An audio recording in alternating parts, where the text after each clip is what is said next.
It is a pleasure to be here this morning for this National Energy Forum.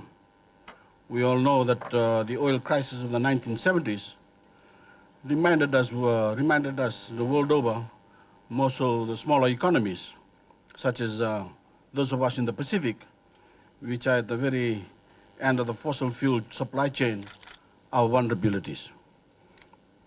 These vulnerabilities were and are for a number of reasons.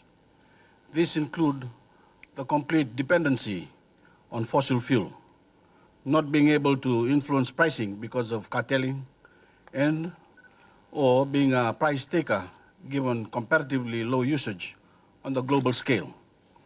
And of course, the influence energy costs have on the economic well-being of our country and people.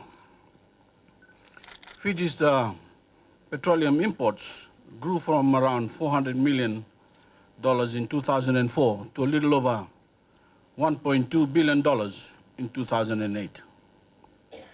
That is equal to a quarter of our total imports. The alarming fact is that the cost of our energy consumption tripled in that 4-year period. Of course, the unprecedented increase in the price of oil propelled these increases, spurring our inflation rates. And even though oil prices have declined to more comfortable levels today, the fact remains that the world's oil resources are diminishing. Reduced supply without reduction in demand will only mean higher prices. It is imperative to reduce our vulnerabilities. Energy insecurity does not exist in isolation. It is not a sector problem. It is a threat to the security of our economy. It is a threat to the fabric of our society and to our very sovereignty as an independent nation. Therefore, Fiji's shift to a sustainable energy supply is critical. This forum gives all stakeholders the ability to contribute to the development of a new national energy policy to address and overcome these vulnerabilities. The policy must be innovative and forward-looking. It must be devoid of sectional interest. It must be adaptable, and it must be for all. To highlight some of the key initiatives we have undertaken in Fiji in recent past, we commissioned the 40-megawatt FEA in Andarivatu Dam in 2012 at a cost of $150 million US. Renewable generation now constitutes about 60% of the grid demand. FEA aims to have 90% of its generation from renewable sources by 2015, a target my government supports.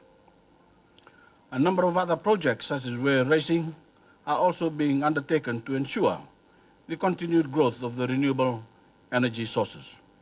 We are very close to our goal of providing universal access to electricity in Fiji, and that is being achieved, mostly using renewable sources. We are also working on improving fuel access to our rural population through our biofuel projects.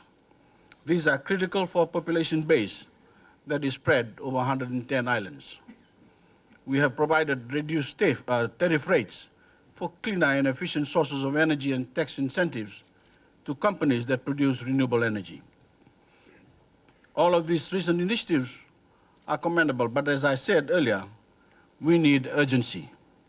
We need a focused attention to bring under one umbrella some of the perhaps disjointed efforts.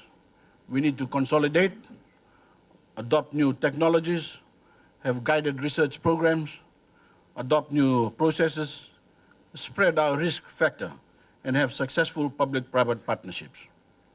I extend the Fijian government's appreciation to the German Technical Cooperation Agency and the United Nations Development Program Fiji offers for their partnership and collaboration in this very important facet of our economy, of our country. This collaboration, together with the input of all stakeholders, must result in policy that ensures a future built on secure, affordable, clean, and sustainable energy sources. There is no other option for us. Ladies and gentlemen, I wish you well in your deliberations for the next 2 days. Vinawalew.